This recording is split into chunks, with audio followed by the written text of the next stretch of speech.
Launching. All right. Julien, how you doing, bud? Doing good. Thanks for having me. Of course, man. Of course. So, I mean, I always ask the same question when it starts the first, and that pretty much opens up everything, is how you got into jiu-jitsu. Yeah. But I'm really curious, did you start at Daniel Perez? No, actually. I started doing jiu-jitsu in 2007, actually, when I was 12. Oh, yeah? So, yeah. I've been doing this for a long time. I guess now 17 years. Jeez. 17 years in total. Any breaks? Longest break was about 3 months. 3 months back when I unfortunately lost my job. So, I was between jobs trying to focus on that. But I've been there. Yeah, that was about as long a break as I take. And when you started, was it like love at first sight? Oh, yeah. It was the first day, I had done sports and played soccer and football and stuff growing up, so I was athletic, always into different sports year round. But definitely as the first class that I did jiu-jitsu, I was like, wow, like this is something complete. It's like almost I discovered a whole new world, So yeah. You didn't do like karate or anything like that before? No, actually, I guess judo, right? Because the first school that I went to was a judo grappling school. Cool. I guess you could say. What was it called? Champion Martial Arts. Oh, I know which one that is. Yeah. I haven't been there, but I know about the judo. I didn't know I had jiu-jitsu. Mm-hmm. Yeah, so Sensei Angel is his name. He had a viral video, actually. Really? Yeah, so if anybody's seen the viral video, I guess it's a funny way of bringing it up. A judo instructor getting choked out, or him choking out his brother, and his brother going unconscious, and then they're like, "Oh, wake up, Jimmy." It's him. So it's funny, right? It's like a full circle moment. Years later, he went viral, but excuse the tangent. But anyways, I started doing judo and jiu-jitsu there. Judo 2 times a week, and then the other twice a week we would do the grappling kind of aspect of it. So I guess that's the other martial art I started doing was judo. It's kind of the same. Like, it's not the same thing as the rule set, but it's grappling based. Yeah, 100%. Did you like the judo? I did. I really did like the throws and the takedown. Of course, like the ground aspect of it was really like what more intrigued me. Yeah. I guess, so to speak. So it's like I at that point I didn't know really the difference between specifically like judo is this martial art and like grappling is this martial art. I guess in the sense that we understand it today. Yeah. But I knew that it was different, and I just liked the ground aspect of it a little bit more than the throwing and the takedown aspect of it. Yeah, there's something with the jiu-jitsu that, like, at least in my opinion, I think that the rules for judo, they're so I guess you would say like confining. Yeah. That it kind of doesn't allow that creativity that you could have in jiu-jitsu. For sure. And then jiu-jitsu has a bunch of different rule sets that you can kind of like switch your game up and do all that stuff. So it makes, and for me at least, it makes jiu-jitsu a lot more interesting. Yeah, 100%. And it evolves like fucking, it evolves super quickly.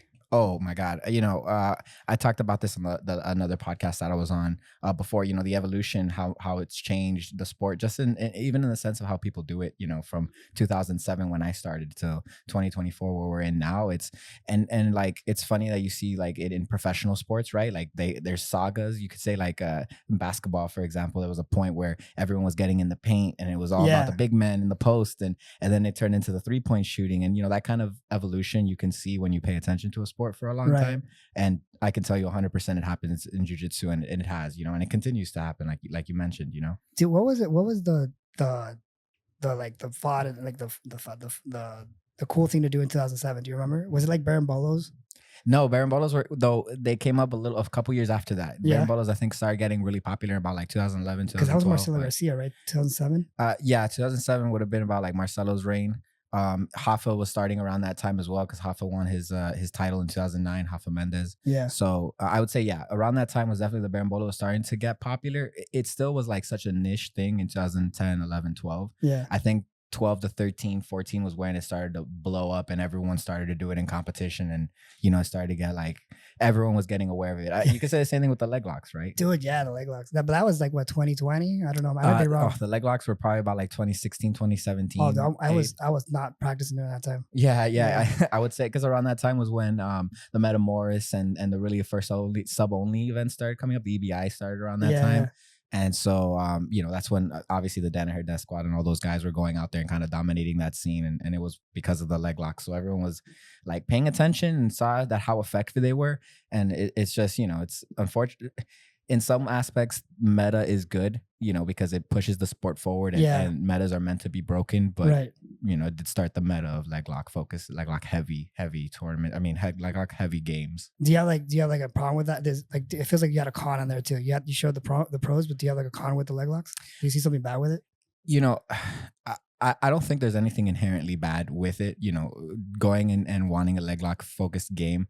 But when you're any kind of meta specific, you can start to lose, aspects of your game in other areas. For example, if you want to be a leg lock specialist and you really want to do leg locks because that's what everyone's doing in tournaments and it's the most effective way, it's hard to defend, et cetera, et cetera.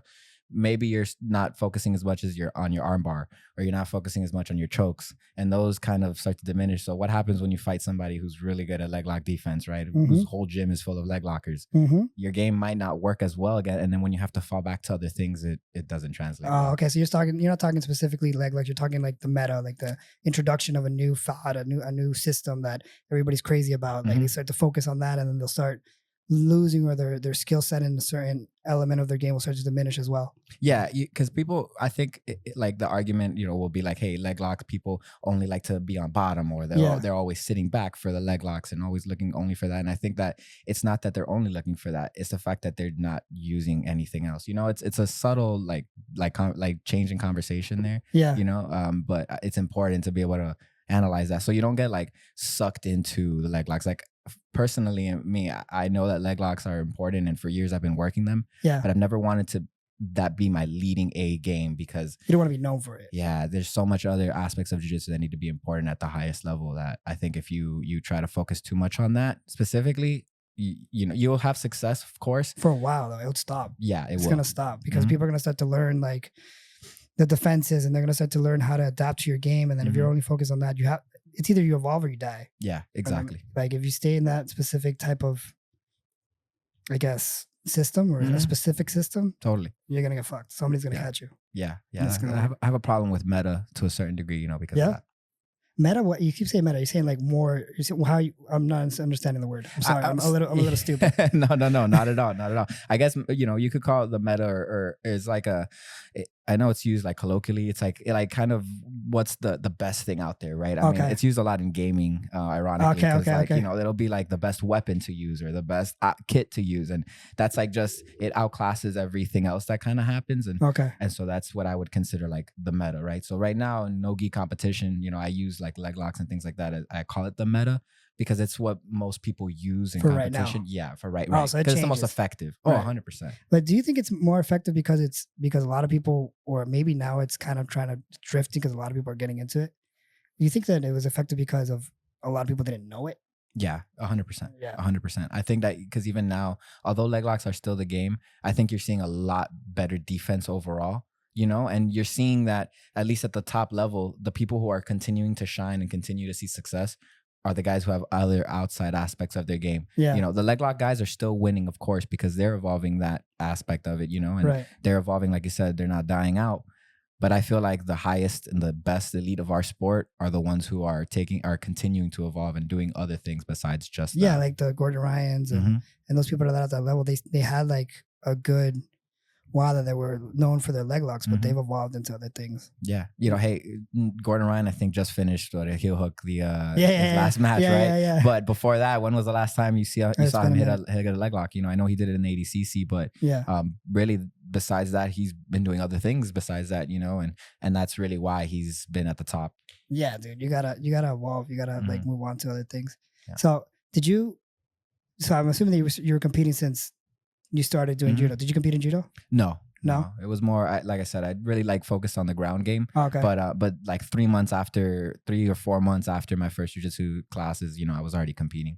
Yeah. How was that? Like, you were like what? How old were you? I was 12 at the time. No, I remember like yesterday. Yeah. Those first tournaments will always, will stick in my brain. There's a couple tournaments there where like it's just like a core memory, to me. Did you feel excited or were you like scared of it? I was always excited. I've been addicted. I'm like, let me get that since day one. I was nervous, of course. 17 years later, I'm still getting nervous every. Yeah, but I think it's how you channel it, right? So like, nervous can turn into kind of fear, I guess, and then nervous can turn into excitement. It's for sure. Some people say, and I may be saying this incorrectly, but the nerves can be defined based on how you view it, right? So like, if you get excited, it's excitement and nerves are kind of like the same feeling. For sure. That makes sense? Yeah. No, totally. Definitely people like are going to process it like in those two ways. Yeah. Like personally for me, it's a little bit of both because I am excited. Like I like to go out there, have people watch me, and just test myself against somebody else, right? That I have no idea who. That's like enjoyable to me, but it is also nervousness, you know, because the fear of losing is always there. Like these, I tell people or that ask me for help with competition nervousness and things like that. I say don't run away from these emotions, face them, like accept it and look at it, and then use facts and logic to kind of help you out, right? Like in the sense that I've been working hard. I've been hitting my moves in the gym. I feel good. I woke up feeling good today. You know, I've been good all week.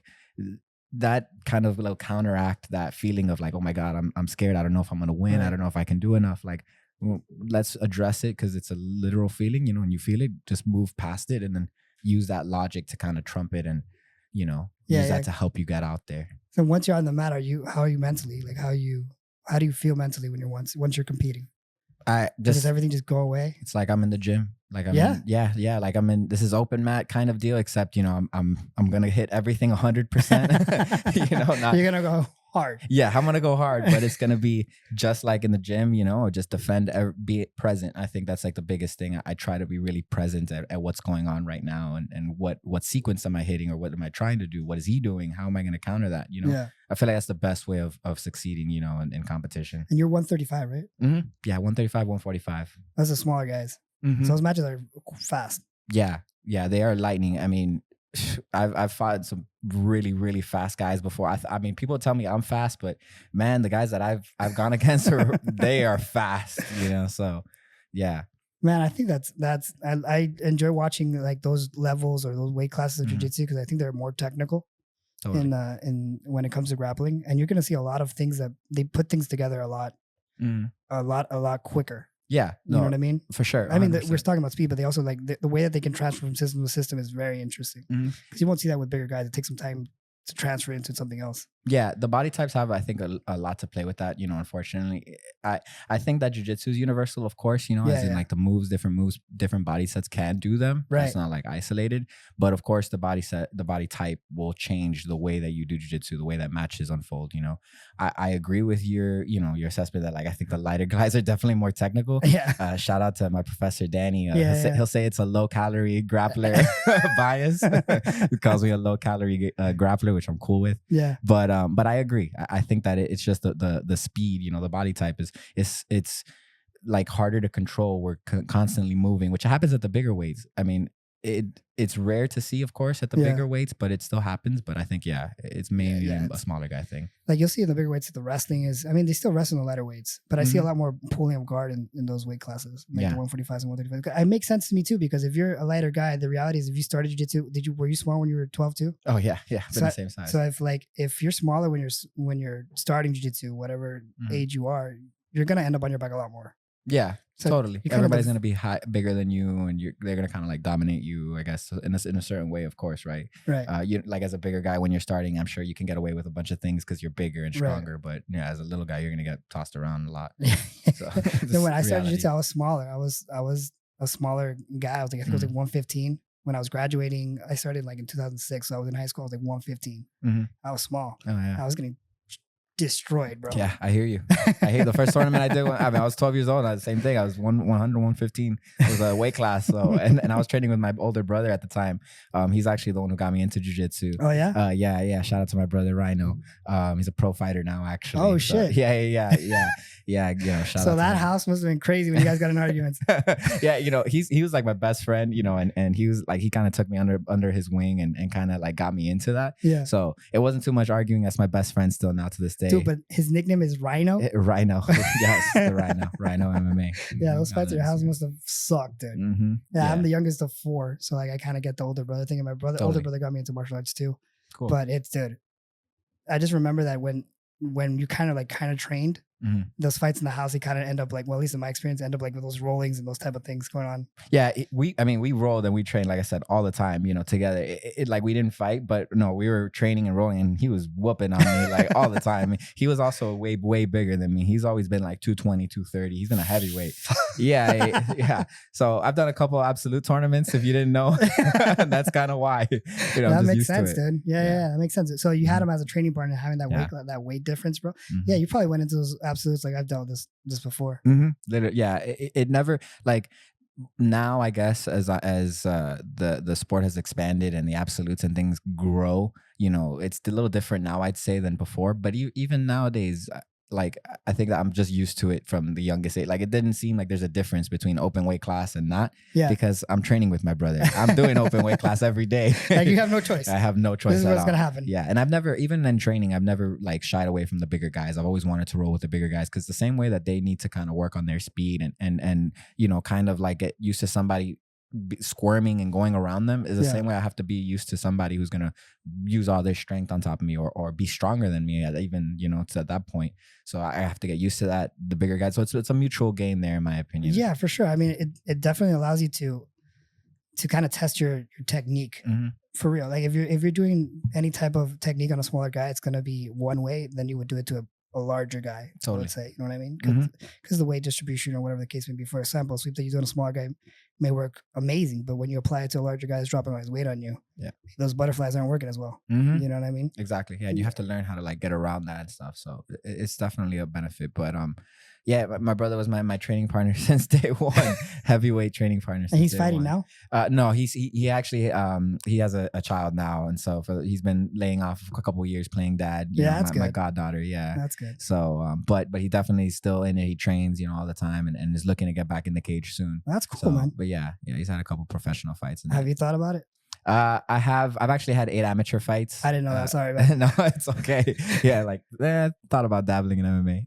Yeah. No, I had 8 amateur fights between 2013 and 2018. So you did some kickboxing too. You did some like Muay Thai as well. Yeah, I've had one kickboxing fight too. That I got in there, stepped in there, did that one time. Actually, ironically, I started doing jujitsu because I wanted to do MMA. Really? Because I wanted to fight. Yeah. At 12? So, at 12. At 12, yes. You're like, I want to beat the fuck out of people. I remember watching, Matt Hughes, watching GSP, watching that was that fights. era. Yeah. That's good. That's a good era to like start watching MMA. Is that era. Matt Hughes, man, what was his name? I think it was Carlos Condit. Carlos Condit, Chuck Liddell, all those guys, I saw them fight live and that like. You saw them fight live? Oh yeah. The most famous fight, for example, I mean, this was like unfortunately towards the end of his career, but Chuck Liddell versus Rampage Jackson, the famous knockout. I remember seeing that live. I saw it happen. I was going for Chuck. I was going for Chuck. Chuck was my favorite fighter. Yeah. Dude, yeah, Chuck was awesome. I was going for Chuck too in that fight. Yeah, that's awesome, man. Like you wanted to start fighting and all that stuff, and I didn't know you had 8 amateurs. I was looking at all your jiu-jitsu shit. Yeah. That's obviously what I. That's like I say. That's like my wife. That's like the love of my life. MMA was like my mistress, was my side chick. I loved her. She was great to see, but it's just not right. It's toxic. It's toxic, dude. Yeah, it's toxic. It's toxic. I love it. I don't mean it. I mean it toxic in the joking sense of right. Joke, yeah. But I loved MMA and I love fighting in general. So you like competition? Just are you competitive in everything? I want to say I am, but it's not like, I'm not competitive to the level of like the Michael Jordans and where they're, like everything was about. But that's right. That's the extreme of competition, for sure, right? For sure. Yeah. I would say I'm more on the competitive side, of course, in that I want to test myself, it's not about so much about winning or losing. To me, it's more about like, let's see who's better. Like it's a challenge. Right. It's a challenge. Yeah. 100%. So how do you prep for competition? How does it look like for you when you have like a big competition coming up or a super match coming up? How do you prepare yourself mentally? How do you eat? How do you train? Does anything change in your life? I'll say my diet cleans up a lot. I eat definitely healthy at least 80% of the week. I'll be honest, of course. There's still like during the weekends I'll drink, of course, and have regular food. But during the week, regular food, yeah, because normal food, dude. Normal people food. Because Monday through Friday I'm really like eating healthy on my diet stuff. I have meal prep. I have meal plans that I take. And that's during competition, like for prepping. That's just year round. Always? That's just year round. Yeah, I try to stay because. To a certain degree, if you stay ready, you don't have to get ready. Cliche, you know what I mean? But also, it's just as a healthy lifestyle. Yeah, I try to just keep my body right. That's good, man. 100%. So, and it's also better for like organization, dude. Yeah, like for your life, just your life in general, to be meal prep and have all the stuff. Like this guy over here just started meal prep. He lost a lot of weight. Like he went from 260 to like 180. Wow, that's incredible! Congratulations. By doing meal prepping and stuff like that. Yeah, so that's pretty cool. It also keeps your life organized and all that stuff. For sure. It's way better, but I'm way too lazy to do it. Yeah, no, that's like 80% of the fight right there. Is just, all right, let's get all the ingredients, let's set the time to do it, let's cook it, and then let's just get it done, you know? Do you eat the same thing every day? Yeah. No, because my meal plans are varied. Oh shit, so you're like an expert at this point. Try. Yeah, right. Sort of, right? Yeah. I falter definitely. I could be better about it, but I try to switch it up and stuff. My meal plans are different. Like I select different meals. It's a company that I use. So Oh, so you got a company. That's good. Yeah, That's good. Yeah, I use that, and then but I will say when I am hardcore cutting, if I have to cut 10, 15, 20 pounds, Fuck. it'll be a week of rice and vegetables and chicken, and while the chicken could be sauteed and mixed and made different ways, it's still kind of the same blend of things and different vegetables and You're stuff. putting one on top of the other. It's still the same. You're trying to confuse yourself. Yeah, exactly. You think you're eating something different, right? Water starts to taste like shit. You're like, God damn it. Yeah, I gotta get I got that on lock too. I got the Propel packets, no sugar, no calories. Yeah, and then it's just the flavoring basically, and you're good. Now you're having. Oh really? Yeah. That's a little secret free game out there. There you Buy Propel packets of different flavor, and that way if the water becomes too like repugnante almost, you're tired of drinking the water, just pop some salt. There you go. You're having fruit punch today. Having some grape soda tomorrow. There you go. That's good, dude. Yeah. That's a good way to get around it because when you're weight cutting with water, I haven't done it in years, but when you weight cut with water, I remember just being like, I fucking hate water. Yeah. I never want to drink this shit ever again. Yeah. I remember that was happening to me actually in high school because my senior year of high school, not that I was cutting a lot, but I was like maintaining the same weight and I was running in the morning a lot and running after practice. High school. Yeah, in high school. Yeah. Shit. Yeah. I like I always like to use this as like a segue into like having and like doing work to get success out. Like, that you can't get success without putting in the work. Right. And you have to, and it sucks, but that you have to go through that to get there. My senior year, every day before practice, before school, I was waking up and running 4 miles a day. But were you playing another sport? No, just wrestling. Oh, you were wrestling. Mm-hmm. Okay, so you wrestled in high school. Yeah, I wrestled all 4 years in high school. Shit, were you doing jiu-jitsu too? Mm-hmm. Fuck. It was year-round thing. It was wrestling season, from October to February, and then jiu-jitsu season from February to October. Oh, so you took like not like a break because you're wrestling, but you kind of like, I guess you would go to like 1 or 2 practices a week of jiu-jitsu. Mm-hmm. Yeah, just to keep it like fresh and to do. But like during wrestling season, it was focusing on just wrestling. As much as I would say 99% of my focus was on wrestling at that point. Oh, that's awesome, dude. Yeah, that's awesome. You got that wrestling in high school. Sunset was pretty good, right? Yeah, well, we had a smaller team. Definitely, my junior and senior year, we were pretty good, I'd say. But we historically, Sunset had a pretty good team. Yeah, they always had a bunch of wrestlers coming out of there. Yeah, I remember like hearing about Sunset having a good like room for like wrestlers. That's good. So you have you did a little bit of judo, so you kind of have the takedowns for the gi. Yeah, right? You did a little bit of wrestling. You got the wrestling for the no-gi. Yeah. And now you got the jiu-jitsu. Yeah. And you punch people in the face for a little bit. I did that for a couple years too.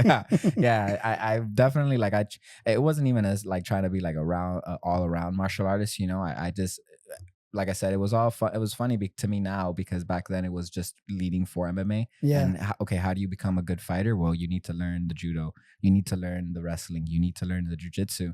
You need to learn the striking, and all on its own, and then combine it together in your own way. Well, back then, dude. Back then is how you would do it. Like you would have to do it individually. Now it's everything just combined. These kids coming out now, they have everything from the beginning. Yeah, at full circle on how we've evolved and how sports evolve. Yeah, right? There you go. Back to the start, and that happens in every sport, right? Like even in MMA, like you said, right? It's evolved and changed now. Yeah, I think jiu-jitsu, like sport jiu-jitsu, is pretty young. Yeah. Like I think that there's so many rule sets and stuff, and I kind of like the fact that there's different rule sets. How do you feel about the rule sets? I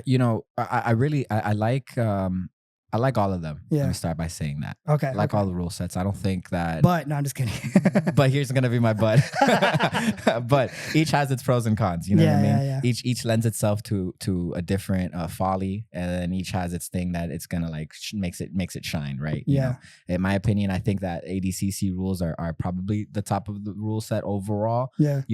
But like the sub only will allow people to actually, or it should lend itself to people engaging more. Yeah. Right. And then maybe the point system will lend itself to like being able to actually dictate who is an actual winner. Yeah. Right. Because in the sub only, it's kind of arbitrary at that point. Especially when you have a really close match, man. Mm-hmm. You know what I mean? Or if somebody gets dominated in a sub only match and clearly that person got dominated, and the other person gets a tie. Yeah. You know what I mean? Yeah. But to that point, like, well, the rule was sub only. So, No, I get you. you know I what I get you. mean? I'm not arguing. Like, Yeah. I'm just No, I saying hear that. you. But like, every has its fault. Like you said, Of course. everything has its fault, and that's the fault with the sub only. I'm a huge fan of the sub only, Totally. and I agree with you. If they didn't get a submission, it's a tie. Who gives a shit? That's the rule set. You know what I Right. mean?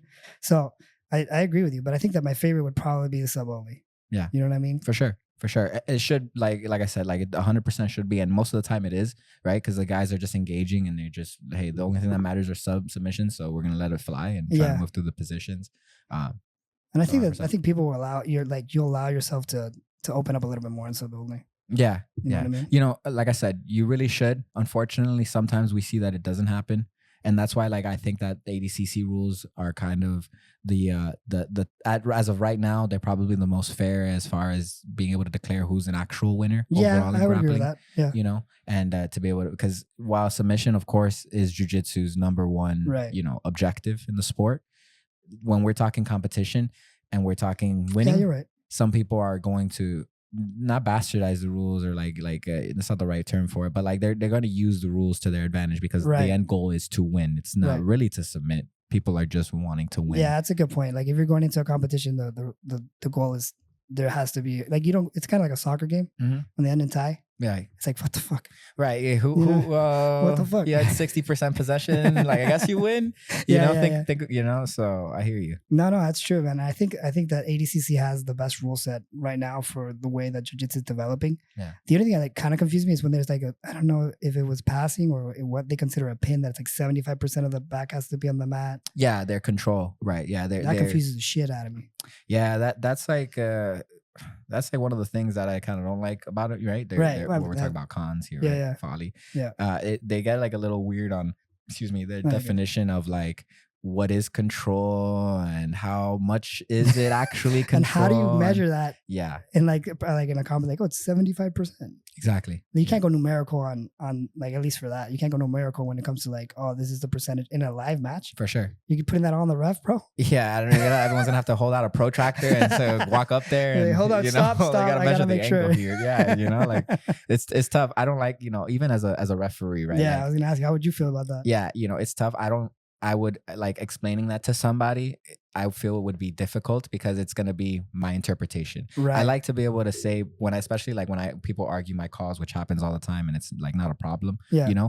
I wanted to be able to be logic based. Hey, look, why didn't you give my competitor 2 points? Right. Well, because he took them down, the other person turtled, the other person stood up. It wasn't 3 seconds of control. Right? Like that's arbitrary. They can't argue those things, right? But if I'm like, well, I saw his back a little bit up and, there's no standing on this side. It wasn't 75%? It wasn't, right. They're like, well, I mean, he was like this. And you're like, no, that's an acute angle depending on the way you look at it, Then we're like, what the hell do you mean? Yeah, I mean, expert in geometry there. Yeah, right? It's like, gotta have a PhD. Like, so I'd rather it to be like logic and conclusive based versus like opinion based. It's also easier for fans to interpret it. You know what I mean? Like if you're throwing it, like somebody that doesn't know jiu-jitsu and they're kind of watching the sport for the first time, and then there's like, oh, this guy got 2 points and this guy didn't get 2 points, or whatever the pointage is based off that. It's like, what the fuck is going on? Yeah. They're gonna be like, well, this is too complicated.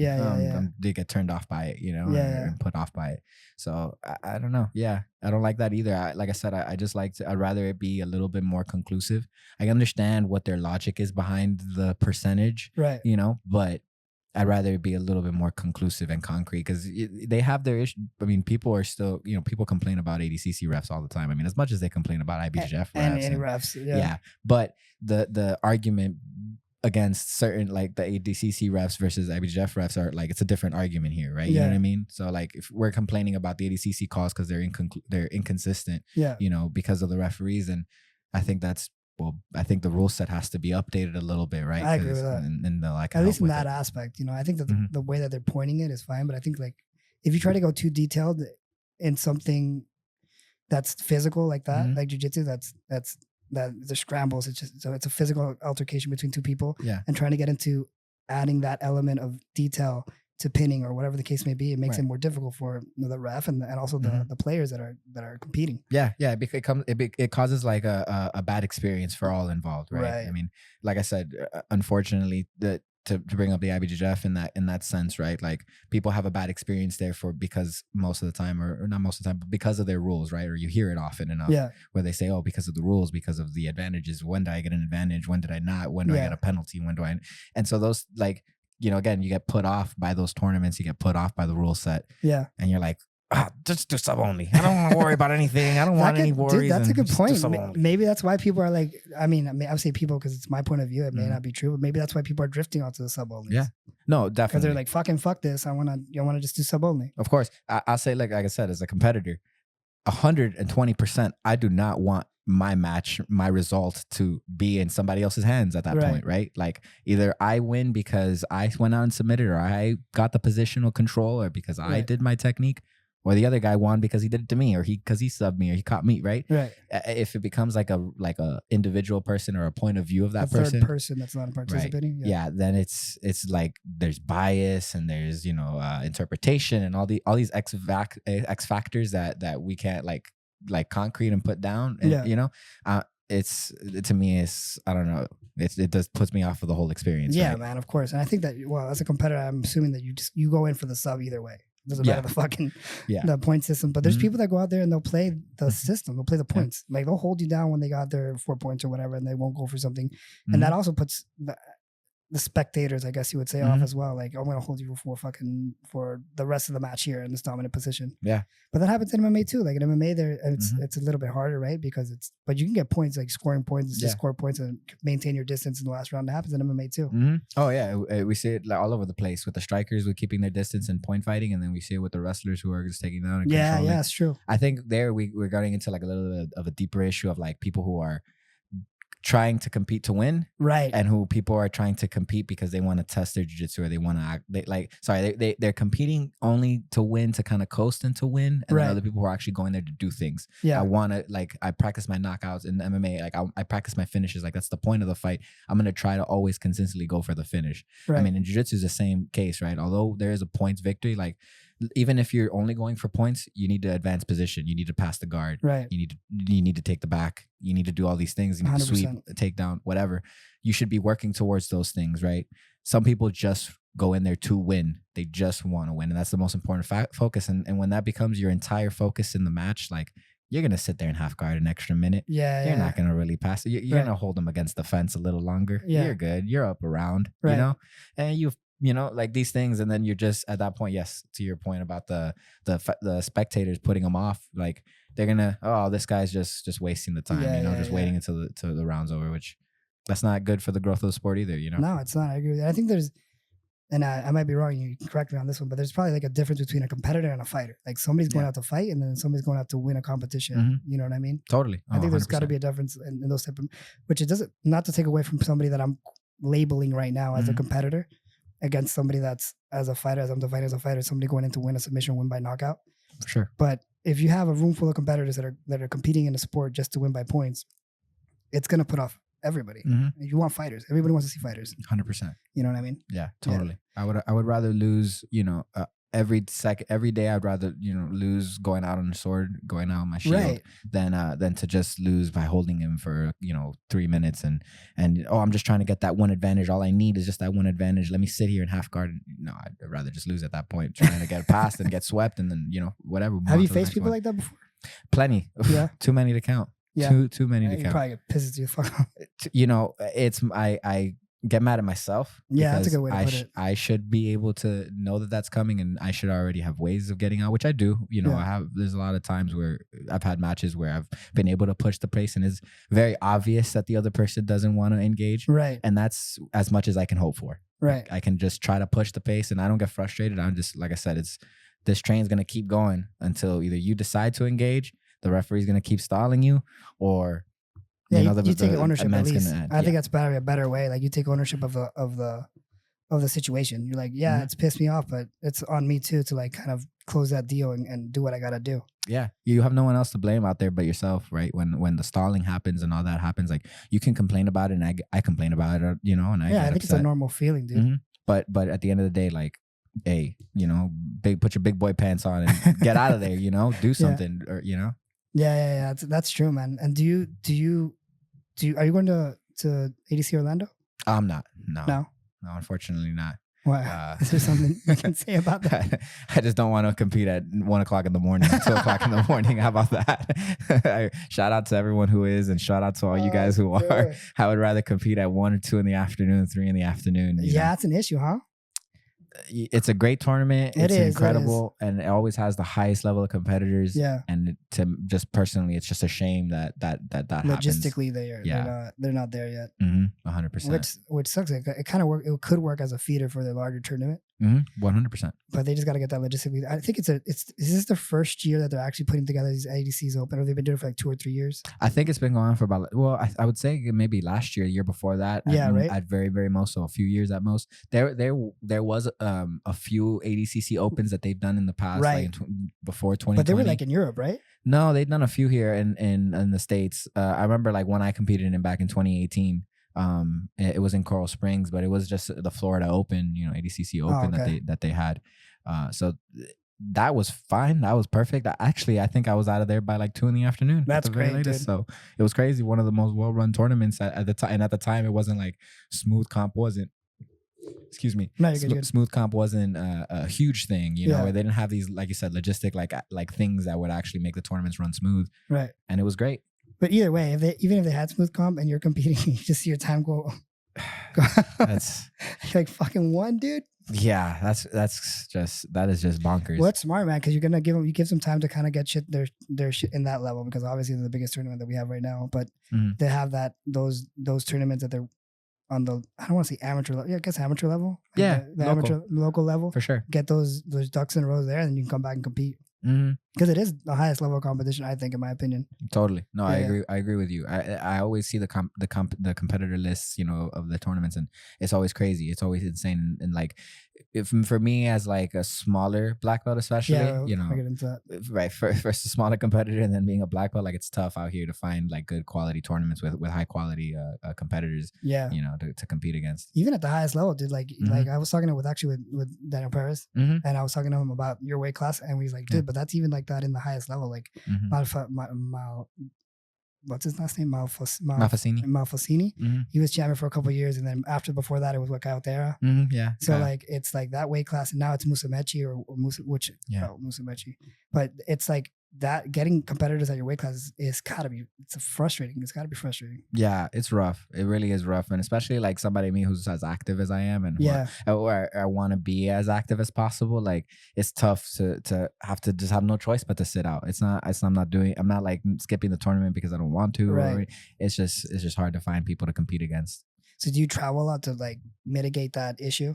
Yeah, I have in the past few years. I've been traveling a lot. I went up to Midwest Finishers. They had a 135 pound championship a few years back, and I went to there. I went to Pan Am's in Nogi Pans in September. Yeah, didn't you win that one? Yeah, I got third place. Oh, okay, yeah, third. That's right. Yeah, third place there. And so I've traveled a couple of times, outside of the state to compete. I've been lucky enough that through White Line Promotions, shout out to the White Line Promotions, they've had a good job of bringing people from other places to compete against also. Yeah, so that's great. But really, besides that, I mean, no, down here in South Florida, like I'm kind of stuck, That's good, yeah, because you have a lot of fights in White Line that I saw, and that means you're getting good competition off that tournament. Yeah, that's great, man. Yeah, 100%. That's great. They're doing a good job. I wish I don't know, right? Like it's just funny because like you see the bulk of like competitors or people doing jiu-jitsu are like from like maybe I would say 155, 160 all the way up to like 190 or 200. That's the range. It definitely starts like 155 is when you start to see like big categories or big brackets. Yeah, exactly. And I'm like, but where are the people? Where are the low calorie grapplers at? What about me, bro? Yeah, literally. Where are we at? Where are all the other lighter people? You ever thought of going up in weight?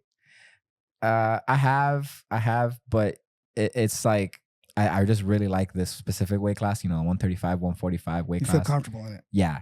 More than anything, is I feel comfortable in it, and it's like a good mix of like where you can have strength and speed. I get that. I think it's like the perfect kind of meeting point. I think anything above, you get a little bit more like strength. Meatier. Yeah, you know what I mean. And the lower weights, at 145, I think is like the perfect, like I said, Goldilocks. Like of strength, because there's a lot of like guys at 145 that are super strong. Yeah, bro, for sure. And they're big guys, like Ethan Crenliston, for example, right? Competes at the 66 kilos, and he's a huge guy, right? And did he compete that recent one at 66? No, actually, I think his last match was at 155 Oh, so against you went up Corbett. Yeah, Corbett. That was a good match. yeah, it was great. It was a Dude, great matchup. that guy Corbett was winning until he did like one small mistake on the ground and got passed, bro. Yeah, yeah, I mean, Crenlinson was going at him with the passing, being relentless, and that's kind of like what it takes sometimes, especially with the passing. Like, shout out to Daniel Perez. So it's like, my dog. He always told me like passing is like hard work. That's just what you have to think about. It's like a construction job. Like it's just manual labor. It's back breaking, but like go in there knowing that it's gonna be like that, and you'll get the pass and you'll win eventually. I mean, you'll get to better positions, and that's a perfect example. Do you think it's more tiring passing or being on your back and retaining? I definitely think that's a tough one. Yeah, I was just thinking like, damn, yeah, passing is hard work, but fucking retaining against a guy that's constantly. But I guess that the room for error is larger when you're trying to pass, because if you fuck up, you're still on top. You get what I mean? If you fuck up on the bottom, the room for error is like small, dude. For sure. You're gonna get fucked. Yeah, I think definitely the way you put it there was the better way of like articulating like that argument is like maybe not like what's harder, but definitely where's your margin of error. Right. 100% the margin of error is less, I'd say, on bottom than on top. Yeah, man. It's a little easier to recover bad positions on top. Yeah. And I prefer to be on bottom. I prefer to be the guard puller. I mean, I pull guard on majority of my matches. Yeah. So which is weird because you wrestled. Yeah. It's not the first time I've been told that. Yeah. Because I think personally it's more efficient being on bottom. Yeah. Yeah, I think it's more efficient and in like overall sense of like being able to sweep, wrestle up, attack submissions, get to different positions. I feel like it's more efficient. So I would rather be on the bottom, but definitely like like on top is important to do, so I'm not saying that like I will only stay on bottom. Like if I have the opportunity to come on top, I'm gonna come up. Right. You're not gonna stay in the bottom. No, there's no double guard pull in my game. I don't do that stuff. Yeah. I have no problem coming up, right. but I will start on bottom to be able to like get to positions and start to sweep. I mean, it's going back to being the size that I guess the weight class you're comfortable there. Yeah, 100%. Yeah, totally. And then also, if you're in that weight class, I guess, and this is just an assumption, like being smaller guys in general, right? Smaller guys are gonna play guard, so maybe their passing isn't as good as somebody at a higher weight class. So it's kind of be like, I guess that's why double guard pulls happen, because they're both comfortable with it. Yeah, no, 100%. The same sense as like you said, the bigger guys are gonna want to stay on top, or they're gonna want to be on top to control, because it's gonna be harder to kind of move them around. Right. The same sense as the smaller guys gonna want to be on bottom, because they know. Even though on top of me, you might not be able to hold me down kind of, right. In 100% way. Like I'm going to be able to kind of squirm out. I'm going to be able to invert. I'm going to be able to scramble from those positions. And then now it's off to the races, right? Yeah. So definitely they'd rather be on bottom, which I kind of hate, unfortunately, because we get a bad rep, for that. Dude, I get that. Yeah, the little guys get a bad rep for that. But it goes to, again, circle back and to make a full circle on the meta kind of thing, since that's just like more effective as a little guy, more little guys are going to want to do it. They're going to continue to do it. And it's just like a vicious cycle until somebody breaks the mold, right? Dude, but they're fucking good at like those little guys that have been doing it for years on the guard. It's fucking, you see all of a sudden you just see a leg come around. And you're like, where the fuck? Yeah. It's a lot of trial and error, I'll say. Like, on the part of a guard, the guard player who's gotten this guard pass a lot to be able to get as good as I think I am. Yeah. It's definitely like, it's grueling, so it sucks because you get your guard pass a lot, but it's definitely like a lot of more learning. Yeah, it's part of the process, dude. Yeah. For sure. It's part of the process. Going back to what we were talking about, the guard passing, like you and you can also you can expend more energy. I think it's expend more energy on top, because you're probably going to be passing like that and going side to side and going and trying to get the pass the guard. So yeah, it's probably more tiring, but you can use that energy a lot more. You're gonna have to either way. So I think Daniel's right. It's probably more tiring on top. I was just thinking about it. I'm sorry. No, 100%. It is way more tiring to be passing guard than to being on the bottom, But I think that's like good, as in the sense of training, at least it's good, because if you're in the gym and you're working on your top game and you're working on being relentless on top, when you go back on bottom, let's say as a guard player, you're going to be obviously you're going to be cycling through your techniques. You're going to be cycling through your guards. But if you keep that, or you have the mindset of keeping the same pace you do on top as you do on bottom, you're going to be mean, you're going to be nasty. Because there's some people that play guard very calmly, very, intricately moving from position to position. And you see people when they're passing on top, they're kind of being a little bit more violent, so to speak, with it, right? Like even the bigger guys are still pushing the arms across, getting to turning the hips, all these like explosive, like hard movements, hard controls. So like if you keep that same mindset when you're going on bottom, you're gonna like be more successful with your guard work. Yeah, you're saying that's stylistic. Yeah. That's like my reference and like my point of view when I'm like training. Yeah. That on top, I'm like I'm gonna be relentless, like Danny says. Then when I go on bottom, let's be just as relentless, you know, with our guards. And that's got to be like a style thing, man. Because I think that if you're like an aggressive person, you're gonna be aggressive on top or on bottom. It doesn't really matter. Like if you're, I don't think I've ever seen somebody that's like really chill. Maybe you have. That's like really chill on the bottom, but on the top he's just fucking drilling, like going hard. I think that's a personality thing. Yeah, that as well. Yeah, definitely people. That is just like, this is my like my personal preference. You know, my how I like. I think the highest level or like the most success can come from it. You know what I'm saying? Like I think that like it should still be relentless on both ends. Like when you're playing on guard, you should want to move fast. I mean, my hero, just as an example, frame of reference is Rafa Mendes. You know, that's a good one to pick, bro. Yeah, you picked a good one. Yeah, right. He's like the guy I study. The game I study. Why not Guy Mendes? What happened to Guy Mendes? No, Guy's great. Shout out to Guy. Shout out to Guy because he's awesome too, you know. But really, like the old highlights of Hafa and the ADCC, like that. It doesn't matter whether he was on bottom or on top. It was relentless, and he had the same kind of like mindset, training or doing the positions on bottom. Whereas when he was on top, he had the same speed, and I feel like that's what we want to strive for, dude. And I think a lot of his players are like that too. Like his high level players, you can see kind of that. Stylistically, they get that from him. Yeah, I don't know. They get that from him, you know. But it seems like a lot of those players get that style of that aggressive style that they have. For sure, dude. They got a monster gym. That's crazy. Yeah. One of the, I mean, in my opinion, the best gym in the world right now. For jiu-jitsu. Yeah. For a gi jiu-jitsu, or are you saying just overall?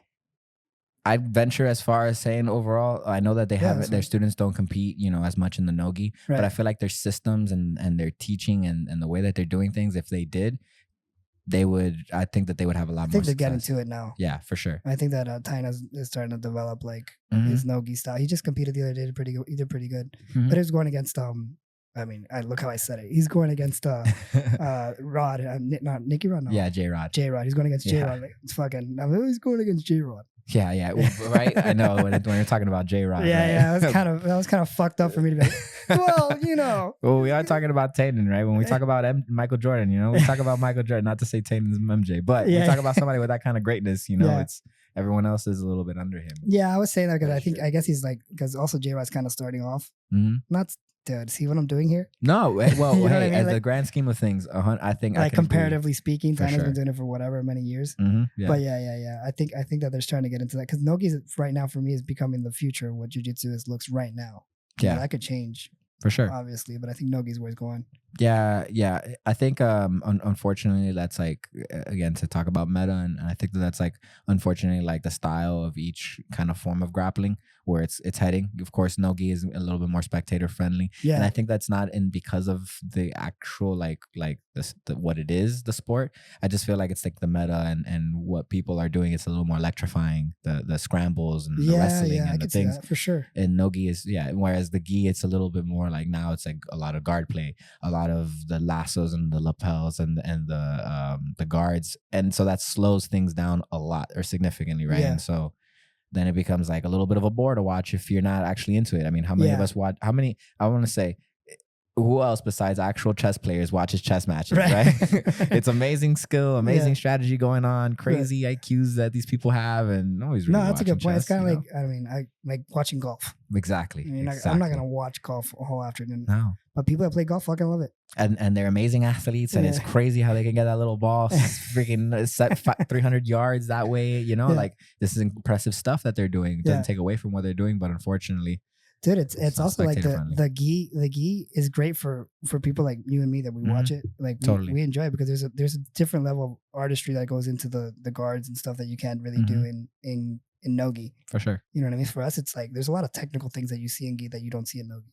Totally. You know what I mean? Yeah, I'd say that like definitely now, especially being I would say even as my like half midway through getting my brown belt, like competing more against like strictly gi people or training with people who only do the gi, like I could see that it's a lot different. Like the process of actually doing jiu-jitsu with the gi is a little different than no gi, you know. And I maybe that's meta, you know. Maybe I want to keep thinking and bringing that up, but I think it's just inherent. Like the way that you do jiu-jitsu with the gi on is just a little bit different than no gi. It shouldn't be as much.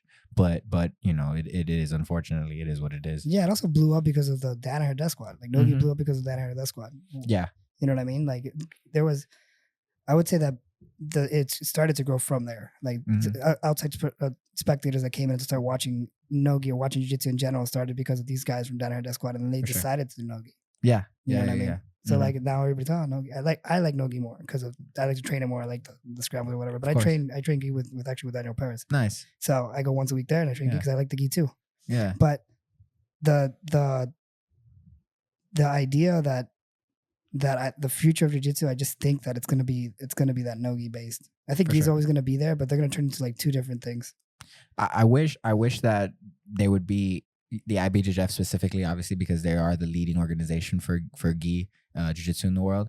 I wish that they would, and they have, right? They've done other steps to like improve overall, like for spectators, as far like the 50-50 rules and the double guard pull rules. Like these are great enhancements. Yeah. But I think that we need to move forward. Not to bring him up again, but just like the Mendez brothers did mention it, you know, after Worlds that just happened. Dude, what happened to Tynan, right? Is that what you're talking about? Well, that is a part of it, right? Because the rules, talking about the rules and how the referees interpret the rules, also puts off spectators, right? Because they don't understand the rules. To part of what our, you know, back to what our conversation that we just had, but like the sorry, I lost my train of thought just for a second. No, that's okay, dude. That's okay. We're talking about the IBJJF, how that they made these great enhancements into the rules. Yeah. So the Mendez brothers, there we go. That happens to me all the time, bro.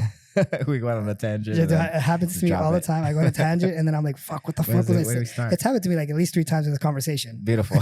So don't worry about it. It off real well. You're just mentioning it. Yeah. Cool. So Mendez brothers made a post and I read it and it stuck in my brain. So I'm bringing it up now. It's because they were like, hey, the IBJJF does great work. You know, they are always trying to move jiu-jitsu forward, and they've done so much strides to. But they think that they can do a little bit more as far as the rules go. Right? Yeah. I mean, I guess now they're speaking up because of their incident with Tannen, right? And the referee and getting disqualified for that, I guess, miscommunication or like misunderstanding of the refs and the table workers or whatever, what have you. But they still, the point rings true. Oh, right? it was a miscommunication? It was a little bit of not a miscommunication, but like, in my opinion, I think it was a little bit misunderstanding on the referee's part, like that led to the ruling. Because I believe, don't quote me on this, but I believe that afterward, I'm quoting you right now. Yeah, this is gonna go on the podcast specifically. And I'm gonna put it in quotes. That I think it was that afterward they reviewed it and said that the table like overturned or said that, hey, it was wrong call on the moment. You know, even though the referee signaled for it to be disqualified, actually it shouldn't have been disqualification. So they were just saying that there has to be more done on the referee's part, let's say, to be able to like confer some kind of VAR, you know, that's not specifically just for the finals. It's for across the tournament, to where referees can confirm calls for one another, you know, or like have multiple referees watching. Right, that makes sense. Yeah, because that could have been, it's got to be tough too. Like if there's so many matches in the IBJJF. But I agree with that. If they're gonna do that type of ruling, they have to have more than one person be able to, especially when it's the thing is, and how would you define a big name? You know, I was about to say, especially if it's a big name like Titan, but then how would you define a big name? That's not fair to the other competitors. You know for sure. I mean? I agree. There's got to be, especially when it's coming to disqualification. I think it should be in an ideal world. It should be that another person can come in and kind of make their points. Yeah. You know, coming back to my point about like, you know, the whole match lies down to what one guy thought about one position. Right. Like that's basically what Titan's world run came to. Like that's kind of frustrating, especially him at a professional level. It's kind of fucked up to be the guy that's like, you know what I mean? Like, what the fuck are you doing, bro? You know, I 100% agree with you. I'm not putting you in the spot. Dude. No. I agree with you personally. I got no problem telling you. Like, I agree on a personal level. Like, I would definitely say, like, hey, like, damn, you know, I don't think the theatrics were necessary. Right. You know. That's a very nice way of putting it. Yeah. Would you say it that calm too? I would tell you. Yeah, I'll say it just like I think the theatrics are too much, man. Too much, man. Just a little bit too much. But you're right. You know, like for example, right? And the referee thought he twisted his leg. Yeah. And hey, I think it's a disqualification. You know, no matter what, and that's what it is. Right. Like I've made calls before that I don't necessarily agree with personally. Right. Like, hey, I don't think that was 2 points, but it's what it says in the rule book, and that's what it is, and so that's what it is. You know. Yeah. You can't. You also can't. I can't put blame on the ref, dude, because you're not in that position. You know what I mean? Yeah. So that's why I said, like, I think that the Mendez brothers did it the best and did it the correct way. Like, hey, not calling them out, but like letting it known, hey, I think the IBJJF can do more for the rules, and they can do more as far as the referees go and all Yeah. this process to make it better for the referee, for the competitors, for the spectators. And I think that same kind of knowledge or that same perspective can be applied to just all the rules of gi jiu-jitsu, like from the grips to anything else that has, like, I mean, I'm not the guy to, I don't know anything about anything, so I have no idea how that this can be, you know, we can move forward and make it better. Right. But I feel like those in the There's space to IBJJF, grow. yes, they have the ability right now and the capacity right now to make it more spectator friendly, so that the gap that exists right now between no gi and gi doesn't continue to widen and continue to grow. Like, yeah, that's a good point. I mean, I don't have a problem with them like growing in different directions, like the gi being this and then kind of being their own things. Yeah. But I do think that they could do stuff to make it more. The thing is that, do they want to make it spectator friendly? Is that the point of the organization, to make it so that that's how they make their money? I guess, right? Yeah. Membership fees. Well, they have the Grand Prix now. Yeah. They have the lights on the middle of the black belt competitors. Dude, which the Rotolo Brothers did the Grand Prix. Yeah. Grand Prix, and that was, yes, they did. They did a pretty fucking good job. Yeah, and so that's like, it's like great that the Rutolos did it, and I'm happy that they did. But they're not helping the argument, because it's like, well, those are just no gi guys who put the gi on. Of course they're gonna be better. It's like, no, man, that's not that's not where the argument should be. It's not what we should be thinking. We should be like, hey, well, no, why don't you take that style and why don't you apply it to the gi? Why don't we like have the gi players actually obtain that style? You know what I'm saying? And if all they're wanting to do, and again, circling back to our competitor, like if all they're trying to do is win, they don't care if it's an advantage, they don't care if it's 20 points, or they don't care if it's a submission, well, then I think we need to adjust the rules. I get what you're saying. So that now the players don't, like the people who are doing it, don't, like there's no avenue for them to abuse the rules in that sense. The competitor, you know kind of like molding the competitor into that stylistically, so that they have to compete and they have to face each other the way that they face each other in a way that it's spectator friendly. That's tough, man. It's got to be tough, especially in jiu-jitsu with all these styles and stuff. For sure. It's got to be tough. But I mean, it's the way just the way that evolves, you know? Yeah, no, totally. And I'm sure that eventually the problem will go away, because people loved watching. I think like from when I was growing up, like no-gi and gi jiu-jitsu, like everyone watched both. Like every year ADCC was going on. I still watch both. Yeah, of course, right? I don't watch as much as IBJJF because it's so many matches, but I watch like the main ones. No, exactly, right? Like, we're watching the tournaments, you know, like but even when I was like I said, like younger, they went ahead and it was everyone watching Worlds when Worlds happened, and everyone was watching ADCC when ADCC was happening. Like if you were watching, like if you were into jiu-jitsu, you were watching both no matter what. You never missed either of them. You know what I'm saying? And I feel like now maybe it's changed a little bit, right? Yeah, I think so too. There's also so many more like no-gi events and so many more like different tournaments that are out there. Like you mentioned White Lion. I mean, there's so many things, especially on the local level. Like things are starting to pop off, and people are going to no-gi because that's what, I guess, the meta. Did I use it correctly? The meta? That's the meta now. Almost there. Did I get it? No, but it's all good. Did I use it completely wrong? A little bit wrong. A little bit. Just a little bit. See, that I'm going to cut out. But no, I get what you mean. I 100%. Like, it's just like the style is more like leaning towards the no-gi, and that's what everyone wants to do. And so it's like just the not the easier, but it's the more popular thing, more easier way of getting it, you know. It's like the gi is a little more intricate, it's a little harder, you know, the guards and the breaking of the grips, you know. It's a little more complicated, I'd say, for sure. Yeah, it's definitely complicated. So are you working towards anything like tournament wise, competition wise? No, I mean, there's a White Lion going on in September. There's a White Line going on. But September. They just announced it, right? Or was it? Yeah, okay. They just announced it, and then really nothing else on my radar is I am actually getting married next year. Ooh. Yeah, I'm getting married next year. How do you feel about that? Probably say good things if you're on a podcast. All the best things. No, I have a beautiful, amazing fiance. And, that's great, dude. Yeah, she actually does jiu-jitsu as well. That's great. My wife does jiu-jitsu too. Awesome. There you go. Yeah, so that was something that's how we actually met, and we connected a lot through jiu-jitsu. You guys met through jiu-jitsu? Mm-hmm. Oh, that's pretty cool. Yeah. That was really great. So somebody to share my passion with, you know, she supported me like so much the past few years, and was the reason for a lot of my success, you know. So that's awesome, dude. Yeah. So it's great, but just a couple life things going on right now, but definitely looking forward. I'm turning 30 next year, so I'll be jumping into the Masters division. And what's wrong with the Masters? No, I'm excited to be there. Okay. You're the younger dog. You smoke all the Masters. Oh, or I'm gonna get a Paulo Meow. Oh, but wait, one of the Meow black brothers. Belt. Yeah, exactly. That's a different. Okay. No, exactly. I'm getting the school owners. I'm getting all that. You're not gonna be complaining about weight classes. No, not at all. That there, I'm just complaining about the experience there. Yeah. I got Paulo me out here in my freaking division. That's right. You do. Yeah, that's rough. You got to go against a guy who's made the world finals dude. 6 That's times. fucking awesome to do. Like to actually be able to participate and compete against that guy. It's gotta be fucking great experience. Yeah, no, that's probably one of the, competing against guys like that, because especially in the Masters division, and you see it's a lot of ex-champions, ex-world champions. That's gonna be incredible. That's something that I only dreamed of when I was a kid. You know what I mean? That's pretty These cool. guys that I saw growing up are not gonna be my rivals. My competitors, and that's great. Yeah, that's pretty cool, man. That's pretty cool, dude. That's good, man. You have a lot of good positive life things that are gonna go on now, and I mean that merits a kind of not like a break, but a break from competition. Mm-hmm. You got to get your life in order. That's cool, dude. Yeah. Is there anything you want to promote? Because I think we already hit the 10-minute mark. No, just want to promote my school, Daniel Perez Jiu-Jitsu, here in Kendall, Florida. He's a great instructor. Thank you. Yeah, he is an amazing guy.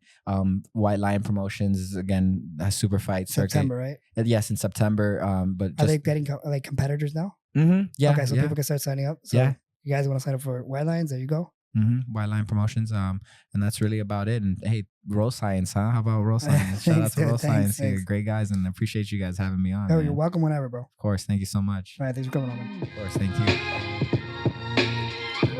you.